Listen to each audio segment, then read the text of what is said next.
Bien-aimés dans le Seigneur, je vous salue. C'est vrai que ça fait un bout de temps que je ne suis pas venu auprès de vous, mais aujourd'hui, Dieu nous fait grâce. Mais avant cela, je souhaite qu'ensemble, nous puissions un peu méditer sur cette petite mélodie. Et la mélodie en soi, c'est juste pour dire que Dieu est grand. Mais ce qui est bon, c'est que à partir d'aujourd'hui, nous aurons une série des enseignements en lien avec la communication dans les couples. Donc nous allons parler de la communication dans les couples. Alors là, nous allons lire ensemble aujourd'hui Genèse, chapitre 18, et nous allons en parler. Donc, bien aimés, vous pouvez commencer à partager la vidéo. Vous pouvez partager la vidéo. Vous aurez également le temps de réagir parce que nous devons parler de la communication dans les couples, dans les mariages.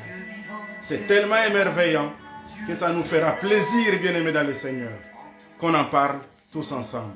Amen. Alléluia. Merci, je vous vois en train de suivre, que Dieu vous bénisse.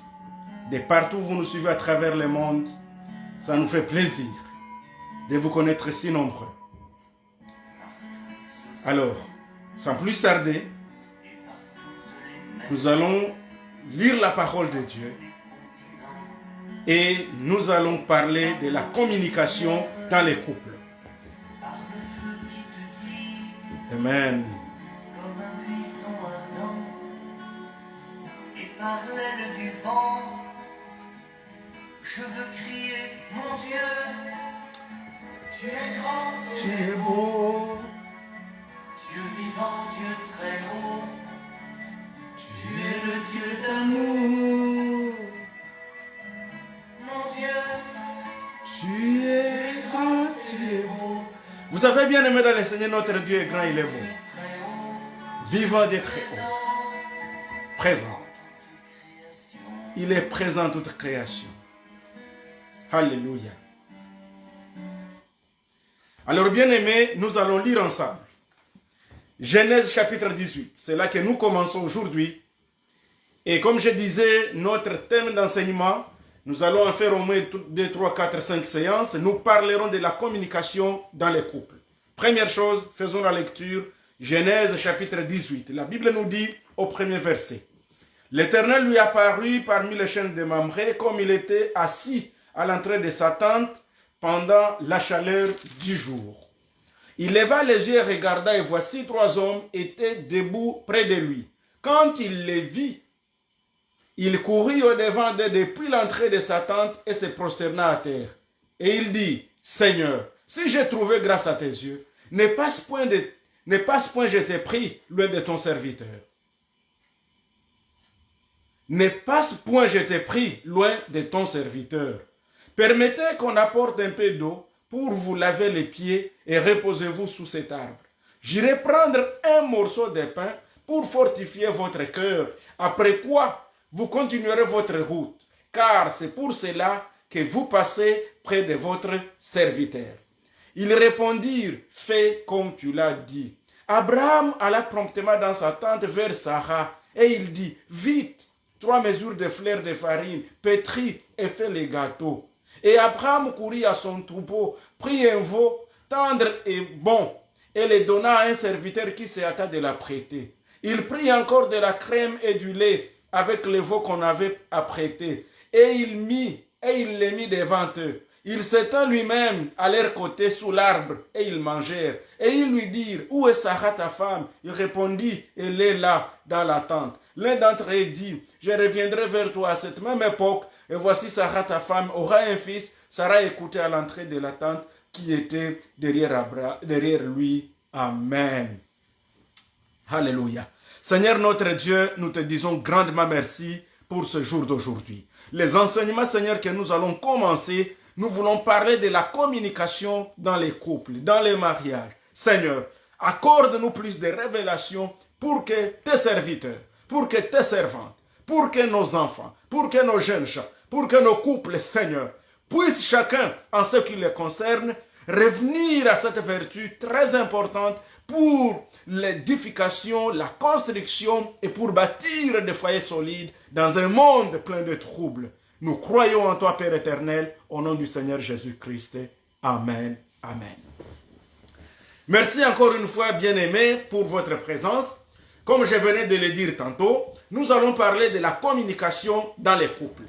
Vous êtes sans ignorer que nous sommes dans un monde aujourd'hui perturbé. Dans un monde aujourd'hui où il y a trop de tourments. Et les grandes et même les plus grandes et premières victimes des troubles que nous connaissons dans le monde aujourd'hui, ce sont souvent les familles.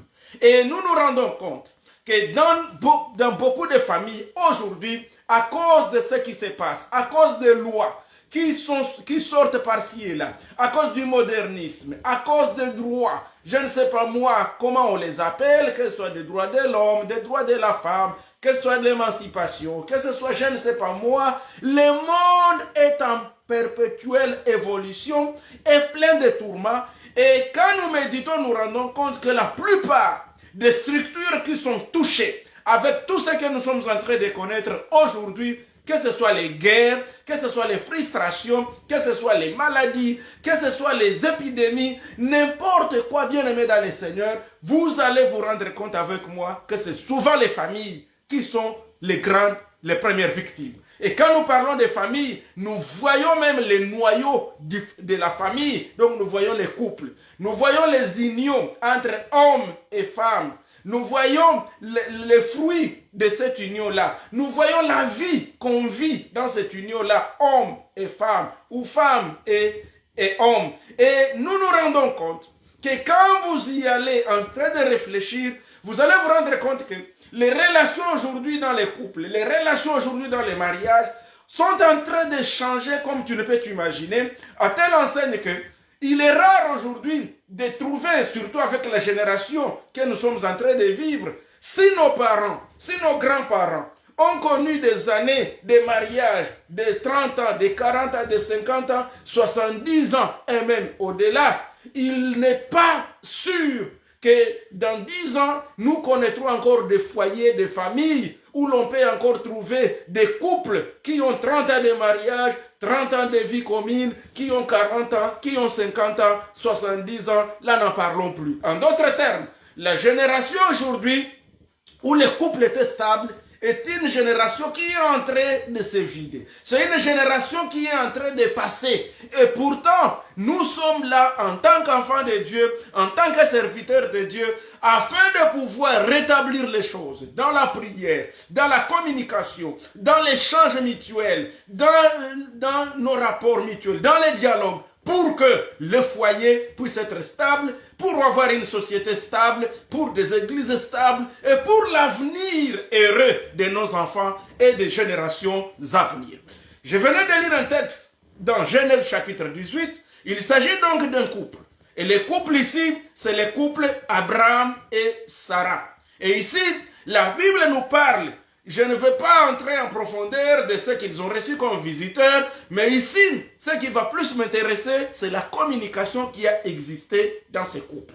Je vais parler de plusieurs couples au courant de tous nos textes. Nous parlerons du couple Adam et Ève, de la communication dans ces couples. Nous parlerons de la communication dans les couples de Isaac et Rebecca. Nous parlerons également de la communication dans les couples Nabal et Abigail. Nous parlerons également de la communication dans les couples Ananias et Saphira. Nous parlerons de la communication dans les couples Élisabeth et Zacharie. Et vous allez vous rendre compte, bien-aimés dans le Seigneur, que les moments que nous sommes en train de vivre, à comparer aux moments qu'ont vécu nos ancêtres dans la foi, bien-aimés, nous avons quelque chose à pouvoir puiser chez eux et nous avons quelque chose à pouvoir rectifier parce que nous avons besoin de familles solides, besoin des églises solides, besoin d'une société solide, besoin de monde solide, besoin des enfants qui ont des modèles à suivre. Que Dieu nous aide et que Dieu nous pardonne. Alors, la première chose, ici la Bible nous dit qu'il y a des visiteurs qui sont venus et ces visiteurs-là sont venus voir Abraham. C'était des visiteurs qui passaient, mais quand ils sont passés auprès de chez Abraham, Abraham les a vus. Il a eu un discernement et il s'est rendu compte, j'espère que vous êtes en train bien de me suivre, si la voix passe, si le volume est bas ou je ne sais pas moi, faites un petit signe et là ça va me rassurer que la voix vous arrive. Parce qu'à un moment donné, j'ai fait une vidéo autrefois où le son ne sortait pas. Donc, si le son sort, si vous m'entendez très bien, j'ai besoin juste d'un petit signal et ça va m'encourager davantage et je vais continuer. Que Dieu vous bénisse. Vous pouvez toujours partager la vidéo. Alors, je reviens. Abraham était là chez lui. La Bible nous dit qu'il était assis et pendant qu'il était assis en dehors, à l'extérieur, il vit des visiteurs. Et quand ces visiteurs sont venus, il les a accueillis. Il dit, s'il vous plaît, si vous pouvez passer chez moi, juste, j'irai prendre un morceau de pain pour fortifier votre cœur. Et après quoi, vous continuerez votre route. Car c'est pour cela que vous passez près de chez votre serviteur. Ici, ils répondirent, fais comme tu le fais. Alors, Abraham qui voit les visiteurs. Et Abraham, il est parti promptement vers Sarah, sa femme, et il dit, vite, 3 mesures de fleurs de farine pétrie et fait des gâteaux. Ici, nous voyons qu'il y avait une communication. Abraham s'est communiqué très bien avec sa femme. Lorsque les visiteurs sont venus, Abraham a parlé aux visiteurs. Abraham n'a pas eu de doute sur ce qu'il pouvait dire, parce qu'il savait que je connais bien ma femme. Je sais que quand nous recevons les visiteurs et quand je lui dis que nous allons préparer quelque chose pour les visiteurs, la manière dont nous communiquons, la manière dont nous nous connaissons, Sarah ne va pas douter de cela. Il existe aujourd'hui des couples où un homme ou une femme n'a plus cette assurance-là d'inviter un visiteur de venir manger chez eux. Parce qu'il s'est dit, si je le fais sans avoir au préalable demandé à ma femme ou à mon mari, ça risque de me créer des problèmes. Et cela, bien aimé dans le Seigneur, tout cela, ce sont au fait des conséquences d'une mauvaise communication dans nos couples. Alors, la Bible nous dit qu'Abraham est parti, il a dit à Sarah, et Sarah s'est mis aussi en train d'apprêter. Alors, ils se sont partagés des tâches. Dans la communication, les gens se partagent des tâches. Ici, nous voyons Abraham qui s'occupe des visiteurs et qui va même parler à l'un de ses serviteurs pour apprêter un veau. Et il a apprêté. Et nous voyons Sarah aussi qui se met dans sa cuisine en train de chercher des pains. Et finalement, tous les deux, chacun de son côté, il se battait par-ci et là. Et Abraham qui s'occupait des visiteurs, et tous quand ils sont revenus, ils sont amenés à manger, les visiteurs ont été bien servis, et quand ils étaient très bien servis, ces visiteurs ici, ils ont béni la famille jusqu'à proclamer la bénédiction sur Abraham et Sarah, et la conséquence c'est que finalement Sarah a eu le fils Isaac, le fils de la promesse, qui s'appelle le sourire. Et tout ceci, c'était une conséquence d'une bonne communication. Ça, c'est le premier couple. Donc, c'est la première communication, une communication qui est positive dans les couples. Il y a un autre couple, celui d'Adam et Ève. Quand nous voyons Adam et Ève, nous voyons un couple seul, sans enfant, mais qui manque de communication. Parce que la Bible nous dit, quand nous lisons dans Genèse, chapitre 3, chapitre 3, même verset 6, la Bible nous dit que lorsque le serpent est venu parler à Ève, et Ève a cédé, directement Ève a pris les fruits qui lui étaient proposés, et elle a mangé. Et la Bible nous dit qu'elle en donna aussi à son mari qui était à ses côtés. Ici, c'est quand vous lisez Genèse, chapitre 3, au verset 6, avec moi, la Bible répète cela en disant, la femme vit que l'arbre était bon à manger et agréable à la vue, et qu'il était précieux pour ouvrir l'intelligence. Elle prit de son fruit et en mangea, et elle en donna aussi à son mari qui était auprès d'elle, et il en mangea. Alors, regardez les conséquences. Alors, ils entendirent la voix de l'Éternel qui parcourait les jardins vers le soir, et l'homme et sa femme se cachèrent. Ici, tous les deux se cachent lorsqu'ils entendent la voix du Seigneur qui parcourait les jardins. La Bible nous dit, au milieu des arbres du jardin. Mais l'Éternel appela l'homme et lui dit, où es-tu? Il répondit, j'ai entendu ta voix dans les jardins et j'ai eu peur parce que je suis nu et je me suis caché. Et l'Éternel Dieu dit, qui t'a appris que tu es nu? Est-ce que tu as mangé de l'arbre dont je t'avais défendu de manger? Écoute-moi bien. L'homme répondit, la femme que tu as mise auprès de moi m'a donné de l'arbre et j'en ai mangé. Lorsqu'il n'y a pas une bonne communication dans les couples, on s'entre-accuse mutuellement. Ici, le Seigneur pose la question à Adam. Qui t'a dit que tu es nu? Comment as-tu appris que tu es nu? As-tu mangé de l'arbre dont je t'avais défendu de manger? Au lieu de répondre, oui Seigneur, j'ai péché, j'ai désobéi à ton ordre, il accuse sa femme, il dit, la femme que tu as mise auprès de moi m'a donné de l'arbre et j'en ai mangé. Et l'Éternel Dieu dit à la femme, pourquoi as-tu fait cela? La femme répondit, le serpent qui m'a séduit. C'est le serpent qui m'a séduite et j'en ai mangé. Voilà la femme aussi qui accuse aussi quelqu'un d'autre. Dans un couple où il n'y a pas de communication, nous cherchons toujours les boucs émissaires. Et bien aimé dans le Seigneur, vous allez trouver cela dans un couple. Quand l'homme et la femme ne se communiquent pas, les enfants deviennent des victimes. Je ne sais pas moi, la bonne devient une victime. Je ne sais pas moi, le serviteur qui est dans la maison, le visiteur qui est venu devient une victime. Et tout le monde cherche toujours des boucs émissaires. Nous allons y arriver et vous allez vous rendre compte qu'il est très important que chacun de nous revoie un peu sa communication avec son mari, sa communication avec son épouse. Et vous allez, bien aimés dans le Seigneur, comprendre qu'il est très nécessaire que nous rétablissions des bonnes communications pour la gloire de Dieu. Surtout, en tant que serviteurs de Dieu, nous devons à tout prix avoir une très bonne communication l'un avec l'autre. Et le Seigneur nous bénira. Alors la Bible nous dit, à partir de ça, le Seigneur a pris sa décision. Donc, le deuxième couple ici où je suis, c'est Adam et Ève. Un couple sans enfant, mais qui n'a pas de communication. Donc, chacun fait ce qu'il pense, et on ne veut pas se donner le rapport de la journée.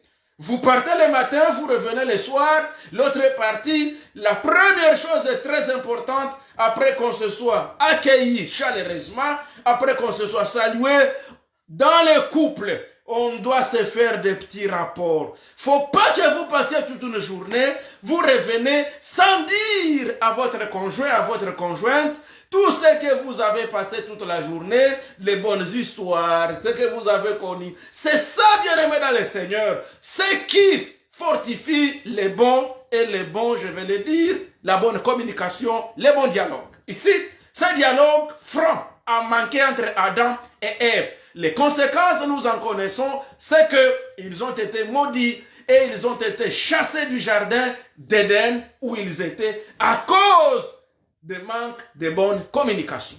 Quand nous allons chez Ananias et Saphira, Ananias et Saphira, c'était aussi un couple. Et la Bible nous dit dans Actes chapitre 5, ce couple ici, Ananias et Saphira, parce que c'était à l'époque des apôtres, alors chacun, comme c'était une jeune église, une église très puissante, l'église primitive, chacun vendait tout ce qu'il avait pour qu'on puisse amener les biens aux pieds des apôtres, et ce sera autour des apôtres de pouvoir distribuer selon les besoins de chacun dans la communauté, selon les besoins de chacun dans la jeune église, l'église primitive. Et là, la Bible nous dit que personne ne manquait de quoi que ce soit. Alors, Ananias et Saphira ont fait aussi comme tout le monde.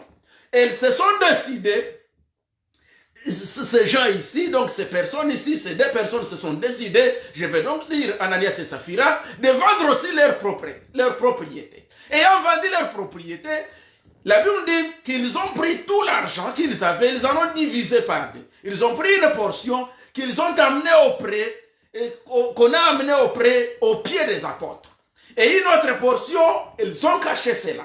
Et quand ce couple a caché une portion, alors, la portion qu'ils ont amenée auprès de Pierre, Pierre a posé la question à Ananias. Est-ce tout ça, l'argent ou le produit de votre propriété que vous avez vendue.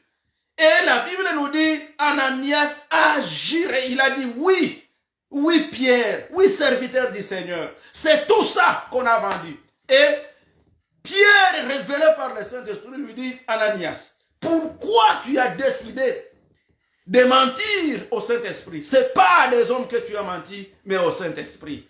Et la conséquence, c'est qu'il a été frappé et il est mort sur les champs. Et les jeunes sont partis l'enterrer rapidement. Quelque temps après, son épouse Saphira est venue aussi. Quand elle arrive, Pierre lui pose la même question. Et c'est tout ça, les fruits, les produits de ce que vous avez vendu, c'est tout ça. Elle a répondu, comme l'avait dit aussi son mari, oui, c'est tout ça, ce que nous avons eu. Et la Bible ajoute là en disant que sur les champs, si je peux bien vous lire rapidement là, au verset 7 de Actes chapitre 5, Actes 5, 7, environ 3 heures plus tard, la femme entra sans savoir ce qui était arrivé. Pierre lui adressa la parole, dis-moi, est-ce à un tel prix que vous avez vendu les champs? Oui, répondit-elle, c'est à ce prix-là. Alors Pierre lui dit, comment vous êtes-vous accordé pour tenter l'Esprit du Seigneur? Voici, ceux qui ont enseveli ton mari sont à la porte et ils t'emporteront, que le Seigneur nous pardonne. Au même instant, elle tomba au pied de l'apôtre et expira. Les jeunes gens étant entrés, la trouvèrent morte. Ils l'emportèrent et l'ensevelirent auprès de son mari. Ici, nous voyons un autre couple, mais un couple qui, cette fois-ci, ils ont le même langage, même dialogue, mais dans le mal. Ce n'est pas comme Abraham et Sarah qui parlent le même langage pour la gloire de Dieu et pour faire la volonté de Dieu. La conséquence, Abraham et Sarah ont été bénis. Ils ont eu un enfant de la promesse qui est Isaac. Et à partir d'Isaac, nous voyons toute la généalogie, même jusqu'à Jésus-Christ. Alors qu'Ananias et Saphira se conviennent tous les deux pour tromper le Saint-Esprit. Aujourd'hui, il y a des couples où l'homme et la femme se mettent d'accord pour faire un complot, pour faire un vol, pour pouvoir escroquer quelqu'un d'autre. Nous en avons entendu parler. Il y a même des familles, il y a même des hommes qui disent à leurs femmes, voici monsieur tel, il a l'argent, nous allons les piéger. Va faire comme s'il voulait te violer. Et quand moi je vais venir, alors là, tu me diras vous êtes à quel hôtel, tu me diras vous êtes quoi, et nous allons venir. Et après, cet homme-là, on va l'attraper en flagrant délit. Et du coup, on va l'amener au tribunal et il va nous payer des millions de dollars. Et là aussi, nous serons aussi riches. Vous savez, ces complots-là, Dieu est juste et il punit tous les malfaiteurs. Donc, bien aimé, mettez à l'esprit que si nous devons avoir une communication franche dans notre couple, faudra-t-il également que cette communication soit dans la volonté de Dieu pour le bien de la société, pour le bien de la famille et pour le bien de nos enfants. Ici, nous voyons ce couple qui s'est mal comporté et la conséquence, le couple est décédé, le couple est tombé, il a expiré le même jour. L'homme et la femme sont tous morts et quand ils étaient tous morts, bien entendu, s'ils avaient des enfants, les enfants sont restés orphelins à cause tout simplement d'un dialogue qui était en dehors de la volonté de Dieu. Je trouve un autre couple, le couple Isaac et Rebecca. C'est un couple qui avait déjà les enfants, mais qui manquait aussi une communication. Ici, quand vous lisez l'histoire dans Genèse ici, vous pouvez bien aimer dans le Seigneur trouver ce texte également dans Genèse. Et quand vous allez vous rendre compte que Isaac et Rebecca, la Bible nous dit qu'Isaac devenait de plus en plus vieux. Et comme Isaac était devenu vieux, il a demandé à son fils, ici nous sommes dans Genèse chapitre 27 et même chapitre 28. La Bible nous dit qu'Isaac était devenu vieux. Et comme il était vieux, il a appelé son fils Ésaü. Il dit ce qui suit, Genèse 27, 1, Isaac devenait vieux et ses yeux s'étaient affaiblis au point qu'il ne voyait plus. Alors il appela Ésaü, son fils aîné, et lui dit, mon fils. Et il lui répondit, me voici. Isaac dit, voici donc je suis vieux. Je ne connais pas les jours de ma mort. Maintenant donc, je te prie, prends tes armes, ton carquois et ton arc, va dans les champs et chasse-moi du gibier. Fais-moi aimer comme j'aime et apporte-les-moi à manger, afin que mon âme te bénisse avant que je meure. Le verset 4, la Bible nous dit, s'il vous plaît, je répète, je disais, j'étais dans Genèse chapitre 27, le premier verset. Alors, je suis allé jusqu'au verset 6. 6. Puis Rebecca dit à Jacob, son fils, voici j'ai entendu ton père qui parlait ainsi à Ésaü, ton frère. Apporte-moi du gibier et fais-moi aimer que je mangerai et je te bénirai devant l'Éternel avant ma mort. Maintenant, mon fils, écoute ma voix à l'égard de ce que je te commande. Va me prendre au troupeau deux beaux chevreaux plutôt. Des bons chevreaux. J'en ferai pour ton père aimer comme il l'aime. Et tu les porteras à manger à ton père afin qu'il te bénisse avant sa mort. Voilà un autre couple. Le couple d'Isaac et de Rebecca. Isaac qui appelle Ésaü pour le bénir. Il lui dit, va me chercher un gibier dans les champs. Donc va chasser, tu m'amènes un gibier. Quand tu me l'auras amené, tu vas le préparer, je vais manger pour que je te bénisse, mon fils Ésaü. Rebecca, sa femme qui entendait, elle, au lieu de demander à son mari, mais pourquoi tu fais ça, nous avons des enfants. Ils sont d'abord d'ailleurs des jumeaux, Ésaü et Isaac. Ce sont les seuls des enfants que nous avons et ils sont des jumeaux. Et directement, elle aussi, elle va plutôt parler à Jacob, son fils aussi. Elle dit, Jacob, voici j'ai entendu ton père envoyer Ésaü au champ pour lui chercher un gibier et l'apprêter, pour qu'on lui fasse aimer comme il l'aime et il le bénira. Mais toi, mon fils, Jacob, va dans les troupeaux. Nous avons de bons troupeaux. Prends-y des bons chevreaux. Amène-les, je vais les apprêter. Moi, c'est ta mère. Je sais comment préparer pour ton père. Je sais faire aimer qu'il aime. Et alors là, moi je vais lui donner, tu vas lui donner et finalement, il va te bénir. Je ne vais pas te raconter toute l'histoire. La finalité, c'est que Jacob est venu le premier. Il a présenté les mains malgré tout ce qu'il y avait comme suspicion de son père, comme quoi ce n'était pas effectivement lui. Mais finalement, il l'a béni. On a béni Jacob.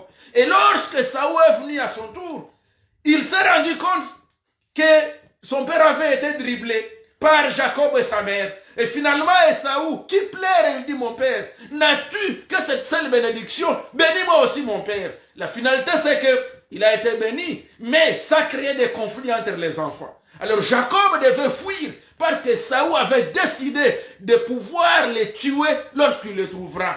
Bien-aimés dans le Seigneur, une mauvaise communication entre les parents, papa et maman, cette communication peut amener des conflits entre nos enfants. Et c'est pourquoi nous devons veiller sur la communication. À un certain moment, quand les enfants grandissent, ils peuvent à un certain moment, chacun cherche à savoir qui est pour maman et qui est pour papa. Mais dans les couples chrétiens, nous devons faire attention. Si un fils, un enfant vient de parler de choses, rassure-toi de passer la communication avec sa mère ou avec son père. Ça va faire en sorte que papa et maman, vous parliez le même langage pour la stabilité de la famille. Ça construit. Vous savez que nous sommes dans un monde où les enfants, ils apprennent plein de choses à l'internet, plein de choses au téléphone, plein de choses par-ci et là avec les réseaux sociaux. Mais nous les parents, nous devons enseigner maintenant nos enfants plus par des actes. Ils doivent voir que papa et maman sont un. Papa et maman parlent le même langage. C'est une seule chair. C'est là que le couple sera stable. Et lorsque les enfants se rendront compte que papa et maman parlent le même langage, tous les enfants, ils vont laisser ce dribbling de faire ceci ou cela. Mais plutôt, ils vont commencer à comprendre que quand je dis ça à papa, maman le saura. Et quand je dis ça à maman, papa le saura. Et quand je dis ça, et la réponse que maman me donne doit nécessairement être la réponse que papa me donnera aussi. Alors pour ce faire, bien-aimés dans le Seigneur, nous vous invitons donc. Je donnais d'abord les exemples donc de certains couples. Je vais en faire une petite révision pour que vous ne perdiez pas le fil, parce que maintenant je vais entrer en profondeur en profondeur de la leçon de ce jour. J'ai donné d'abord les exemples des couples, les couples Abraham et Sarah. Et là, nous avons vu un couple qui est là, sans enfant, mais avec une très bonne communication. Nous voyons un couple Rebecca avec Isaac. Un couple qui a des enfants, mais avec une mauvaise communication. Et la conséquence, les enfants sont devenus ennemis. Gloire à Dieu, parce qu'au moins finalement, plus de 20 ans après, la relation a été rétablie et ce n'était pas facile. Ça coûtait plein de choses. Que Dieu nous aide. Nous avons vu également un autre couple, Adam et Ève. Un couple sans enfants aussi. Mais un couple où les gens ne se communiquent pas. Les gens ne se communiquent pas comme il se doit. Ou du moins, la femme, Adam qui voit sa femme lui servir, sans se poser la question, ceci vient d'où? Qu'est-ce qui nous est arrivé? Le Seigneur nous avait interdit ça, mais pourquoi ça s'est fait? Et nous avons vu aussi Anania et Saphira, un couple également, mais qui se convient pour, dans une mauvaise chose, un couple qui parle le même langage, mais dans un mauvais objectif. Et là, ça nous aide donc à comprendre. Alors, bien aimés, nous y allons. Et encore une fois, je vous souhaite la bienvenue. Le dernier couple, il s'agira du couple Nabal et Abigail, pour aujourd'hui bien sûr, parce que nous allons en parler en long et en large. Et alors, David, nous voyons aussi David qui s'improvise dans cette affaire. Et ça devient quelqu'un de l'extérieur du couple, mais c'est lui qui devient le sujet, qui prouve qu'il n'y a pas de bonne communication dans les couples. La Bible nous dit, dans 1 Samuel chapitre 25, qu'il s'agit d'un homme qui s'appelait Nabal. C'était un homme riche, qui avait ses troupeaux, qui avait ses moyens, qui avait ses biens. Et il avait sa femme Abigail. Et on décrit Nabal comme étant un homme qui était dur, un homme qui ne voulait rien entendre, un homme qui était là, quand il dit un mot, personne ne veut le contredire. Il était avec sa femme, mais sa femme n'avait rien à lui proposer comme sagesse, quand même elle serait sage. C'est aussi un autre couple. Et nous voyons Abigail qui était une femme sage. Mais une femme qui a su comprendre, qui savait comment vivre avec un homme difficile. Vous savez, si vous êtes une femme, et que la première chose que vous devez faire, faites en sorte que vous connaissiez votre homme. Si vous êtes un homme, faites en sorte que vous connaissiez votre femme. Ça vous permettra de savoir pourquoi Dieu vous a mis ensemble. C'est pour que l'un et l'autre puissent être, que le fort puisse combler la faiblesse du faible, et que le faible aussi puisse amener ce qu'il a comme participation dans le couple, et ça nous donnera la stabilité, et ça nous donnera la joie. Première chose, pour une bonne communication dans le couple, on a besoin du respect. Dans un couple, si nous voulons que nos couples soient stables, il faut se respecter. Bien aimé, pour que cela marche, il faut que vous vouliez sincèrement que votre relation avec votre partenaire, avec votre femme, votre conjointe, votre conjoint devienne plus forte en se basant sur une confiance mutuelle. Donc on doit, la première chose, on doit chercher à obtenir la confiance de la personne avec qui on est. Tu es marié, tu as besoin de la confiance. Ta femme a besoin d'être rassurée que tu es là pour elle.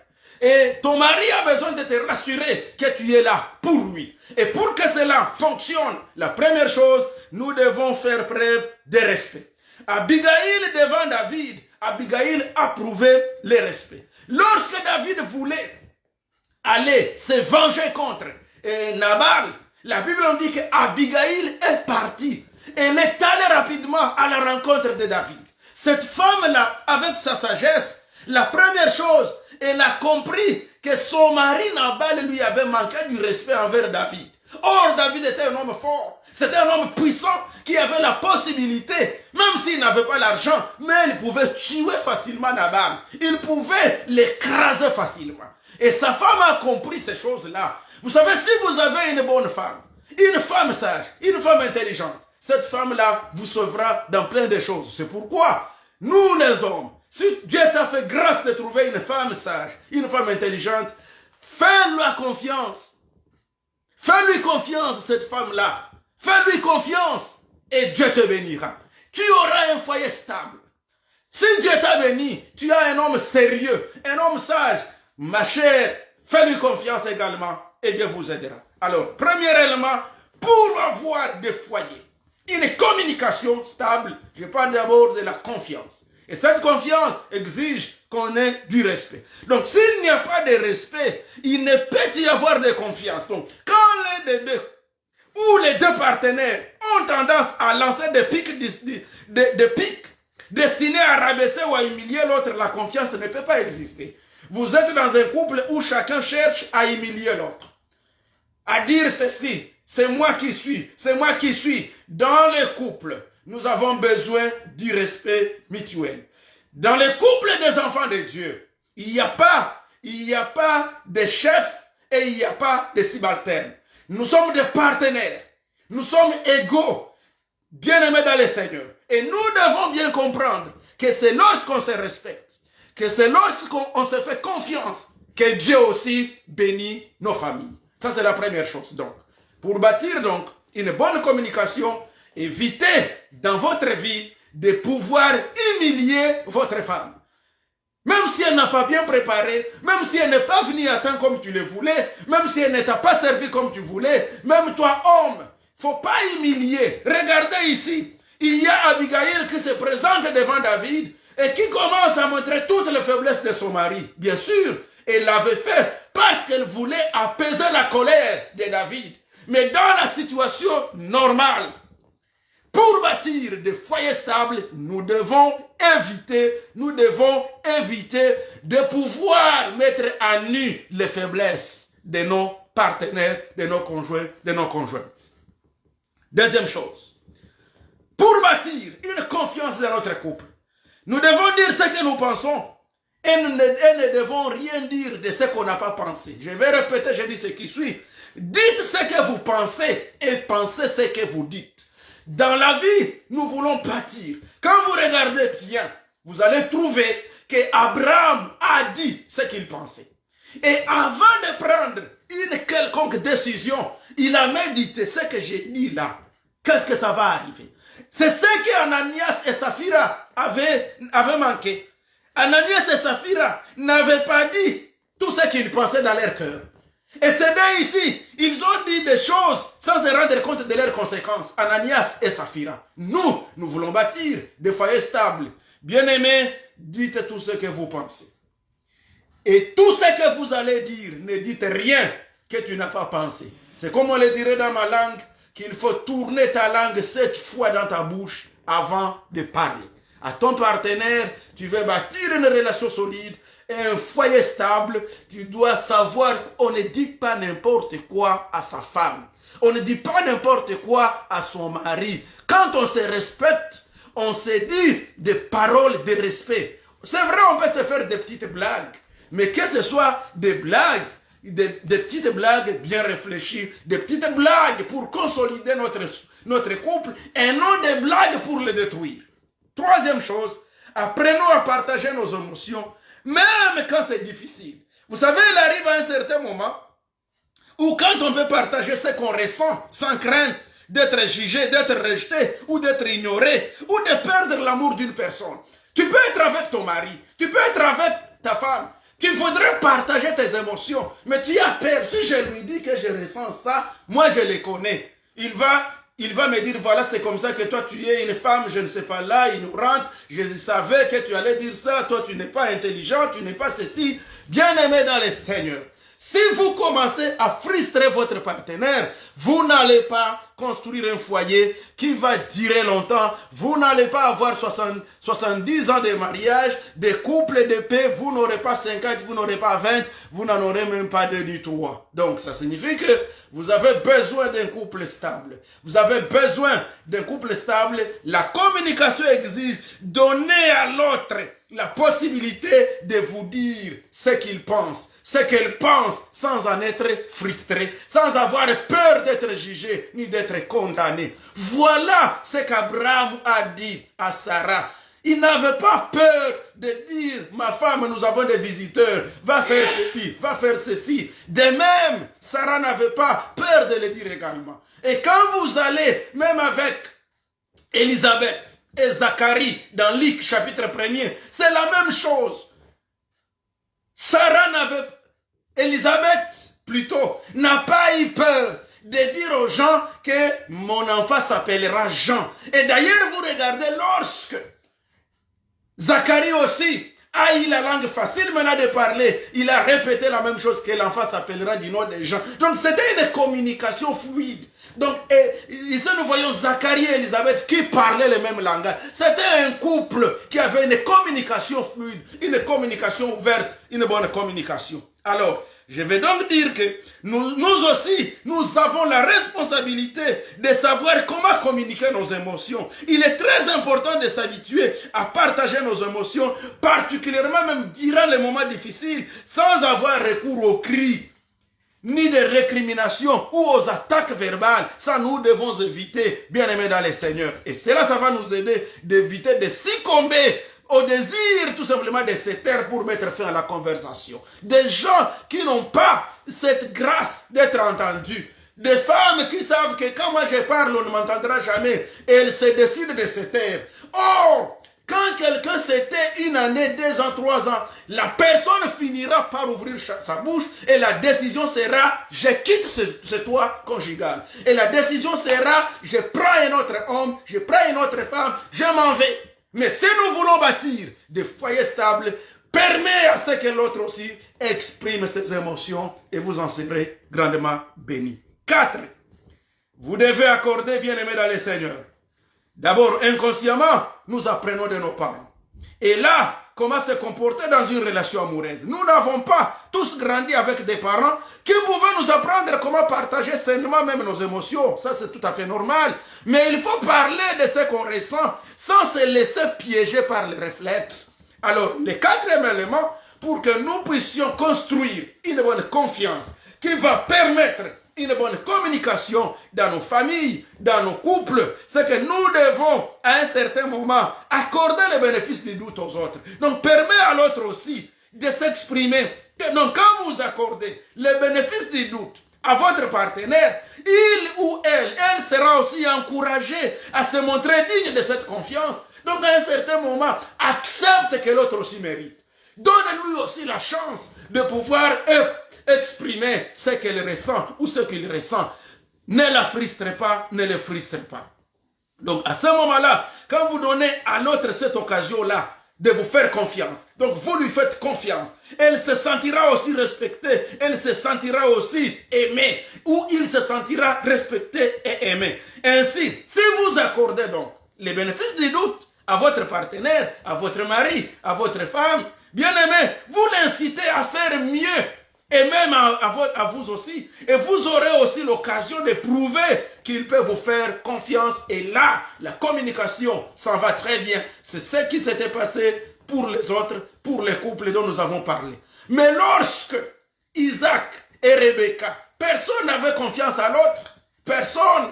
Parce que nous voyons les parents. Il y a Rebecca qui se donne Jacob comme mon fils. Et Saoul qui se donne, il y a aussi Isaac qui se donne Esaü comme son fils. C'est déjà un couple divisé.